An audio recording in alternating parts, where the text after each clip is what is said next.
Hay varias cuestiones con la Argentina y algunas de ellas tienen que ver, por supuesto, con la política.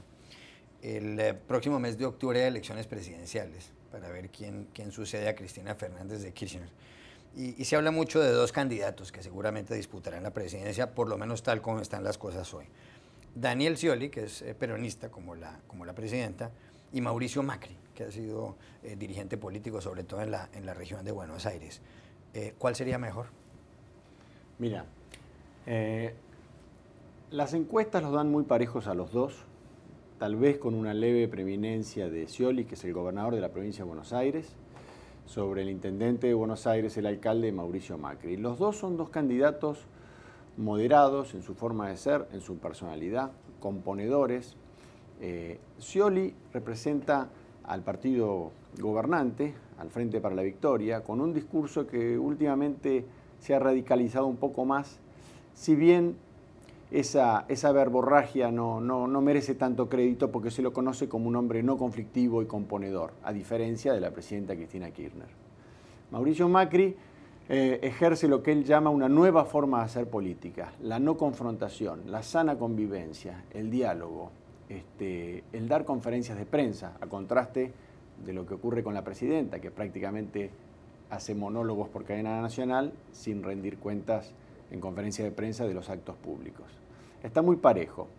Es difícil decir cuál de los dos es mejor para la Argentina. Mauricio Macri representa el libre mercado, la libertad económica, la independencia de poderes, la independencia de la justicia, la libertad absoluta de expresión. Scioli también representa esos principios, pero su espacio gobernante ha ejercido una política más bien contraria a esas modalidades. Por eso se dice que su discurso a veces va a contramano del partido que él representa, ¿no? ¿Qué le preocupa más a usted de la Argentina en estos momentos? ¿Es la inflación, que es alta? ¿Es la división, la polarización en la sociedad argentina? ¿Son los fondos buitres, estos fondos a los que son acreedores de Argentina en cierto modo y que han demandado al Estado argentino? ¿Qué es realmente lo que le inquieta? Lo más preocupante es la discordia, la confrontación que se ha trasladado a las relaciones sociales, a las amistades, a las familias, a las reuniones sociales, en las que en torno a un gobierno, un proyecto político, muchos amigos, familiares han dejado de hablarse, porque ni siquiera se puede tocar el tema del grado de enervación que genera. Eso sin duda ha sido lo peor y en eso el gobierno tiene lamentablemente mucho mérito, entre comillas, porque ha hecho de la confrontación una política de Estado los 12 años, lamentablemente. Los Kirchner llevan 12 años en el poder, desde el año 2003, cuando Néstor Kirchner llegó a la presidencia argentina, hasta el año 2007, y posteriormente Cristina Fernández, su esposa y viuda después, pues gobernó un periodo y ahora está en el segundo.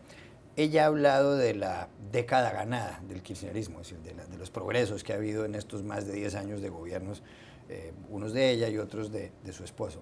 ¿Qué ha ganado la Argentina en estos 10 o 12 años con los Kirchner?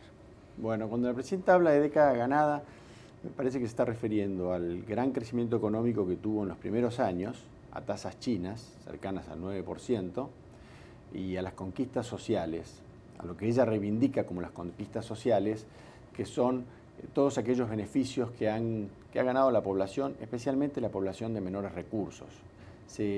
Estudios recientes difundidos por los medios de prensa han indicado que hay cerca de 18,5 millones de planes sociales. Imagínate, en una población de arriba de 40 millones, casi la mitad tiene beneficios sociales. Y a eso se refiere la presidenta cuando habla de esto. Es posible que en materia económica los primeros años son indiscutiblemente muy positivos, no los últimos. La Argentina vive hace ya 2-3 años en una recesión, con una inflación del 25% y con un clima de negocios desde todos lados.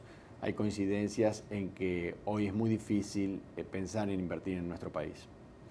El pasado 18 de enero hubo un crimen que estremeció a Argentina, o una muerte. que fue la de Alberto Nisman. Alberto Nisman era un fiscal que había acusado a la presidenta argentina, Cristina Fernández de Kirchner, y a otras personas, incluido el ministro de Exteriores de ella, de haber estado vinculados con un acuerdo que se había llevado a cabo con Irán, en el sentido de darles impunidad, si se puede llamar así, y así lo habían descrito algunos medios de comunicación, algunos agentes iraníes que aparentemente estuvieron detrás de aquel atentado con bomba el 18 de julio de 1994 con la Asociación Mutual Israelita Argentina, donde hubo más de 80 muertos. Bueno, el fiscal Nisman apareció ese día, el 18 de enero, muerto, en su casa, dentro del baño, con una pistola y con un tiro encima de una de sus sienes, en la cabeza. ¿Qué pasó con el crimen de Nisman? Porque desde entonces para acá aparecen videos y entonces dicen que se ha manipulado, unos dicen que le prestaron una pistola, otros dicen que no. ¿Por qué no se ha podido saber qué pasó con la muerte de Alberto Nisman y por qué no se ha podido saber quién lo mató o si fue un suicidio? Porque la fiscal que investiga el caso, en los casi 5 meses desde su muerte, no ha podido establecer si fue un crimen o si fue un suicidio. No ha llegado a una conclusión y no ha enfrentado al público diciéndolo. Entonces eso ha alimentado todavía más el descreimiento que hay en la sociedad desde el primer día, todo debe ser dicho, en el sentido de que no se iba a llegar a nada. Lo que sí ha ocurrido, contribuyó mucho a ello también, fue una feroz campaña de desprestigio que se llevó adelante especialmente desde medios de comunicación afines al gobierno, difundiendo imágenes de Nisman con señoritas, con jóvenes, difundiéndose que tenía una cuenta en el exterior. Todo ello contribuyó a desdibujar su imagen y a que hoy estemos en el punto cero, francamente. Hablando de medios de comunicación, está usted aquí en una cumbre de directores y de editores de periódicos, una cumbre mundial en la ciudad de Washington. ¿Hay libertad de prensa en Argentina? Sí, hay libertad de prensa. Lo que ocurre, uno puede informar lo que desee. Lo que ocurre es que tiene un precio y es que puede ser víctima del inmenso aparato de propaganda estatal y privado que inmediatamente se lanza contra cualquier detractor que ose esgrimir una crítica contra este gobierno. Eso es no solo para los periodistas y los medios de prensa, es para los políticos opositores y para los empresarios. Es decir la verdad o ser crítico tiene su costo, entre otras cosas, ¿no? ¿Para dónde va la industria de los periódicos? Porque siempre se habla de que se está muriendo. ¿O no? La respuesta a esa pregunta es ¿para dónde van las audiencias? Y las audiencias han migrado definitivamente, o están migrando, hacia la web, hacia los mobile, hacia nuestros celulares. Entonces, rápidamente nosotros estamos obligados a hacer una reconversión en procura de estar en donde se consumen las noticias, que es en los celulares, en las tabletas, menos en la PC, en Twitter, etcétera. Hay argentinos muy famosos, uno es Lionel Messi, el jugador del Barcelona, y otro es el Papa Francisco, Jorge Mario Bergoglio, que sin duda ha sido un personaje apasionante, sobre todo para los medios de comunicación y desde luego para los feligreses, y no solamente para los católicos, sino para los que no lo son.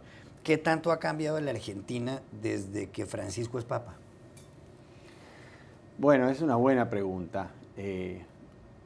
Francisco ayudó a moderar el clima de confrontación en la Argentina, porque predicando de manera sostenida acerca de la sana convivencia, acerca de no criticar al otro, de ser comprensivo, de quién es uno para juzgar al otro, él le ha dado un contexto, dos paralelas, un marco general a la discusión. Hay quienes dicen que esto incluso obligó al gobierno de la presidenta Cristina Kirchner a morigerar su estilo tan agresivo de comunicación y de confrontación política, poniéndole naturalmente un cierto límite, ¿no? Eso es difícil responderlo, pero sin duda el Papa ha contribuido con un mensaje que en la Argentina ha tenido oídos receptivos. Una última pregunta. Usted estudió psicología en la universidad, usted es psicólogo. ¿Por qué hay tantos psicólogos en Argentina? Excelente pregunta, es difícil responderlo. Bueno, los argentinos se dice que somos un poco enroscados, ¿no? un poco conflictivos. Y si hay mercado, tiene que haber terapeuta, ¿no? Por eso tal vez venga por ahí.